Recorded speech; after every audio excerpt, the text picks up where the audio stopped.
Charlotte Motor Speedway, the jewel of stock car racing, reflected in the lights and seen from our Duralube aerial camera. 19 laps complete. Jeff Gordon, Ricky Rudd. Third place now is Mark Martin. He has passed Bobby Labonte and Dale Earnhardt. In that battle for third, there's first and second. Here's the three-car race for third. Boy, I was watching Mark Martin just before we got back on the air. I mean, he was looking out the right door. That car was so loose, but it didn't seem to check him up a bit. He stayed right in the throttle, and I mean, never deviated. Passed the car in the next corner, as a matter of fact. Let's ride with him, see how he works through this next corner. I tell you what's really unique about Mark is he'll take his right hand and actually get both hands together and going on the left side. You know, it's different than anybody else does. That car is handling well, though. You see how still his hands are through the corner there? That's a good handling race car. Watch him as he goes in. That's what Ernie was talking about. Over very far on the left-hand side there. Look at the spoke in the wheel, how still it was through that corner. Very smooth. That's a car that's working. Let's go to pit road. Glenn Jarrett. Well, Mike, he says that the car's got a little bit of a push in it. He has talked to the crew about adjusting the track bar at the brake and also about maybe putting a rubber in the right rear to try to loosen it up a little bit. But looks to me like the racetrack's starting to come through him a little bit right now. Like you said, when you see from inside the car, it looks to be working pretty well. That it does. Battle for fifth. Todd Bodine on the bottom underneath Earnhardt, who has now faded to 7th place. Rusty Wallace and Todd Bodine moving fast. Earnhardt's car is not working at all in corners right now. Todd Bodine, he don't have that problem. All right, I want to get this out of the way. They said Earnhardt went to Jeff Gordon and said, have you got any grade DuPont? Oh, please, Gary man. Clem, our director. That's his fun, and he can keep it. Earnhardt is now in 7th place. See, it painted a gray. Yeah, we understand, yeah. Let's get back to this great race here.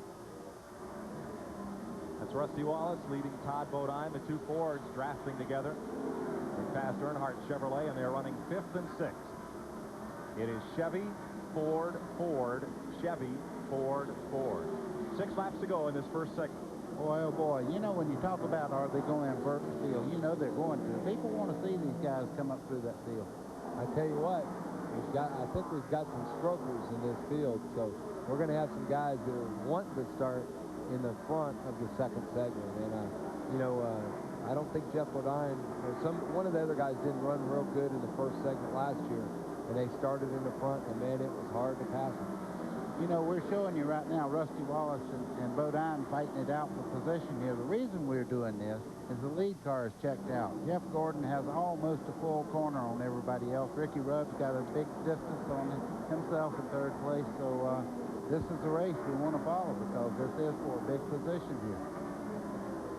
5 laps to the caution flag and ends segment 1. Jeff Gordon is the man out front.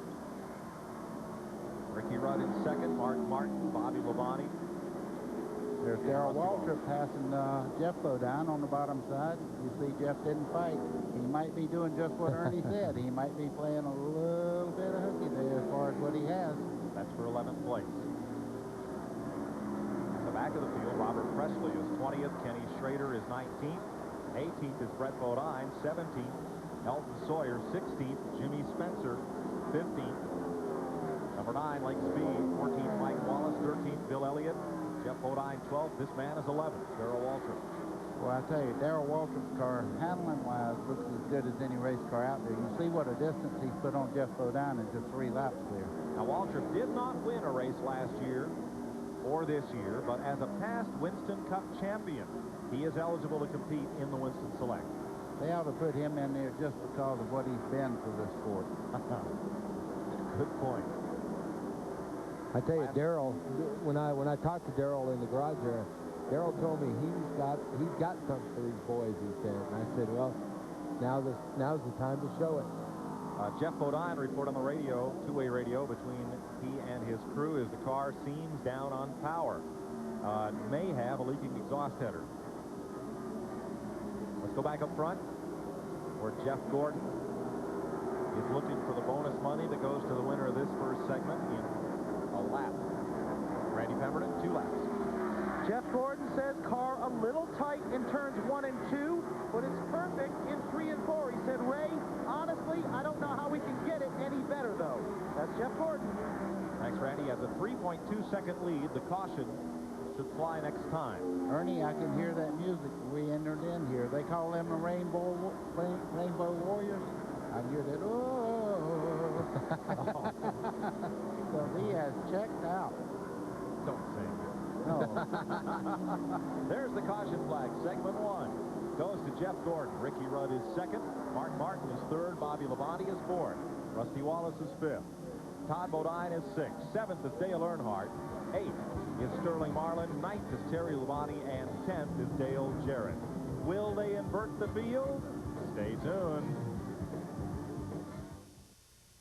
Tonight's exclusive coverage of the Winston Select on TNN is brought to you by Allied Signals Fram Filters. You can pay a little now or a lot later. Yeah. Welcome back to Charlotte Motor Speedway. Look at the smoke coming from the exhaust of Mark Martin's car. Uh-oh, that's real trouble there. He finished third in this first segment as they roll down toward pit road with the crew chief of the second place car, or rather, let's check with Randy Pemberton. Well, on that Mark Martin story, earlier on today, the rumor was going in the garage area that Mark had an oil pressure problem. They left that engine in. Jack Roush, of course, one of the best engine builders in this series. They thought they had it corrected. Maybe they do, but evidently it's smoking. So we'll check in with Roush here as the cars come on to pit road. Well, the only guy that could keep Jeff Gordon in sight that time was Ricky Rudd. And with Billy Engel, his crew chief now, at least you could see him, Billy. Yeah, sure can. Little Todd Ford was running pretty good. I don't know if we got anything for that 24 car or not. He's awful stout. Our lap times got pretty close to him right there at the end, but I think he was just holding off to keep stinking the show completely up. Well, you've got the car in now. What changes are you going to make on it? We're going to make just a little bit of a change to free it up some. When the fuel load got down on it, the car got a little tight in the middle of the corner. He had to wait on it to get back on the throttle some. So I'll make a little adjustment here to free her up a little bit, and that'll give me an indication of what to do for that last 10, because we only are allowed 11 gallons of fuel here during this whole thing. So I'm going to be fighting that problem again in that last 10 laps. So hopefully my adjustment here would tell me what to do in that last 10. That's the one that pays the big bucks anyway. Well, that's what they're all shooting for. He's going to make a little adjustment now, try to learn something in this next segment. It's a crapshoot anyway. Now, Glenn, on this pit stop, which is leisurely because it's a 10-minute break between segments, the crews can do anything they would on a normal Winston Cup pit stop. And then they'll go back out and, depending on the vote, either line back up in the order they were running, or the field will be inverted. You see a NASCAR inspector at every car to make sure that no unauthorized work is done on these machines, but they are hard at work under the hood there of Jeff Gordon's car. Mike, I'm very confused. They're not raising the hood on the 6th car or anything. I really don't understand this. They're not working on the 6th car at all. They're just doing a minor adjustment, wiping this and fixing that. It don't look like they're worried about it shooting the oil out the exhaust pipe. We'll check on that story when we come back to Charlotte Motor Speedway and NASCAR Racing's All-Star Night. The Winston Select, live on TNN, continues after this.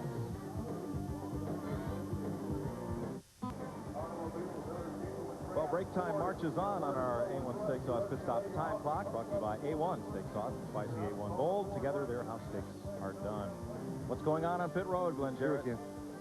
Okay, guys, we're watching the work go on Dale Earnhardt's car, and the crew chief, Andy Petrie, has been huddling with Dale. Let's see if we can get a word with Dale and see exactly what is going on. I see a little work going on in the front end of the car. And now he's talking with Andy again. They've been making a lot of adjustments. Remember the nightmare for the crew chief piece that we did? It seems like they might be in the middle of one right now. Dale's still talking to Andy.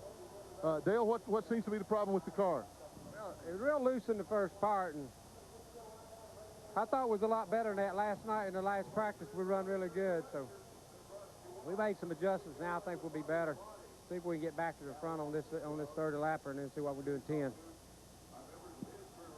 Okay, the work continues. They're going back in conference now. Dale talking again to his crew chief, Andy Petrie. We'll follow up on the story. Let's go to Randy right now. Well, this is the front grille of Mark Martin's Ford. Said they detected a little smoke earlier. Went and talked to Jack Roush. He didn't know anything about it. Mark said the engine is fine. They placed a little more tape on this front grille. Mark said the car just isn't loose enough. They want to tape it down, stick the nose, try and loosen it up a little bit. So evidently no engine problem that they know of with the 6 car. As far as Jeff Gordon is concerned, possible power steering leak. They add a little fluid to that automobile, but that's what's going on down this end of pit road. Where, Randy, that smoke from Mark's car coming into the pits looked pretty ominous. Hopefully it is nothing serious. Winston Night on TNN. What a crowd here tonight. 4.5 minutes. We'll be back to racing with segment 2. And folks, surprise, the field will be inverted. Robert Presley will start the second segment on the pole. We'll be right back. Welcome back to Charlotte Motor Speedway and TNN's live coverage of the Winston Select. Mike Joy with Buddy Baker and Ernie Irvin. Here is your Goodyear mid-race recap, brought to you by Goodyear #1 in tires. 3 leaders in this first segment, 3 lead changes. Average speed 178.3 miles per hour, not very far off of what they qualified. And goose eggs for cautions, caution laps, and cars out of the race. Jeff Gordon, first 25 circuits. Dale Earnhardt led 4. Rusty Wallace led a lap. Here's Randy Pemberton. Well, guys, I've never run for $250,000, so I don't know how this ends. I came over to ask Ray Evernham a question. Jeff didn't want to talk to us, understandably so. Asked Ray Evernham not to talk to anybody during this pit stop. Now, I know this is important, but the only thing I can tell you is they added a little power steering, and that is it. Ray's going to stay tight-lipped until this race comes to a checkered flag. Glenn Jarrett?